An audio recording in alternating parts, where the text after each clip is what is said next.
மகர ராசி. ஸோ மகர ராசிக்கு வந்து பார்த்திங்கன்னா உங்களது ராசி அதிபதி சனி. சனி வந்து பார்த்திங்கன்னா உங்களுக்கு 3ல் இருக்கார். ஸோ உங்களுக்கு முயற்சியில் ஒரு பெரிய வெற்றிகள் கிடைக்கும்.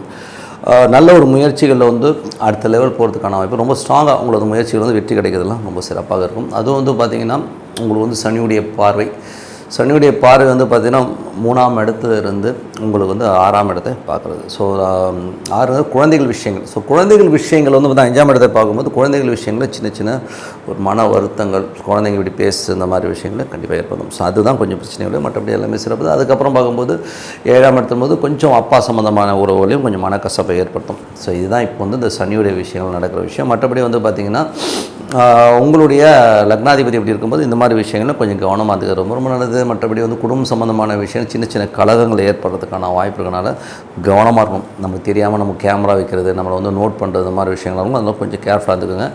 அதுக்கப்புறம் 3ஆம் அதிபதி. ஸோ இது வந்து பரிவர்த்தனையிலே 3லேயே வந்து குரு இருக்கிறதா தான் அர்த்தம். ஸோ அந்த மாதிரி இருக்கும்பொழுதும் முயற்சியில் பெரிய வெற்றி கிடைக்கும்.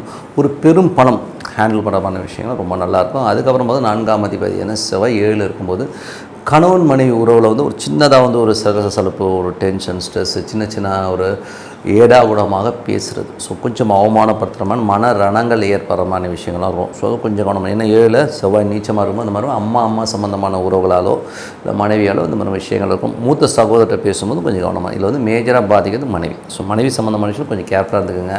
அவங்க பேசுகிறது வந்து கொஞ்சம் எரிஞ்சு விடுற மாதிரியான விஷயங்கள் இருக்கும். ஸோ கொஞ்சம் கேர்ஃபுல்லாக இருந்துக்குங்க.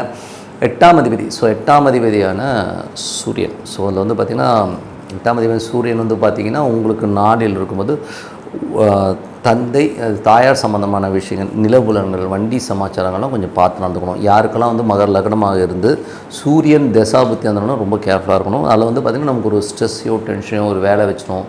வண்டி விஷயங்கள், தாயாரோட உடல்நலம் சம்மந்தமான விஷயங்கள் வேலை வைக்கலாம், இல்லை ஒரு வாக்குவாதத்தை ஏற்படுத்துகிற மாதிரி விஷயங்கள்லாம் இருக்கும். ஸோ அதெல்லாம் கொஞ்சம் பார்த்து நடந்துக்கணும். அதே மாதிரி 6ஆம் அதிபதியான புதன். ஸோ 6ஆம் அதிபதியான புதனும் பார்த்திங்கன்னா உங்களுக்கு வந்து நல்ல ஒரு மாற்றங்களை கொடுக்கும்போது அது 4ல் இருக்குது. ஸோ 4, 6 போது வீடு சம்மந்தமான விஷயங்களில் ஒரு பராமரிப்பு வேலைகள் இருக்கலாம். அம்மாக்கும் உங்களுக்கும் ஒரு வாக்குவாதங்களை கொடுக்குற மாதிரி விஷயங்கள்லாம் கொடுக்குறோம். ஸோ அந்த மாதிரி விஷயங்களும் கொஞ்சம் கேர்ஃபுல்லாக இருந்துக்கிறது ரொம்ப ரொம்ப நல்லது. அதுக்கப்புறம் வந்து உங்களுக்கு வந்து 7ஆம் அதிபதி. ஸோ உங்களுக்கு வந்து 6ங்கிறது வந்து புதன் வந்து பார்த்திங்கன்னா 4 வீடு கடன்கள் சம்மந்தமான விஷயங்கள், இஎம்ஐ சம்மந்தமான விஷயங்கள் ஒரு மன உளைச்சலை கண்டிப்பாக கொடுத்துரும்.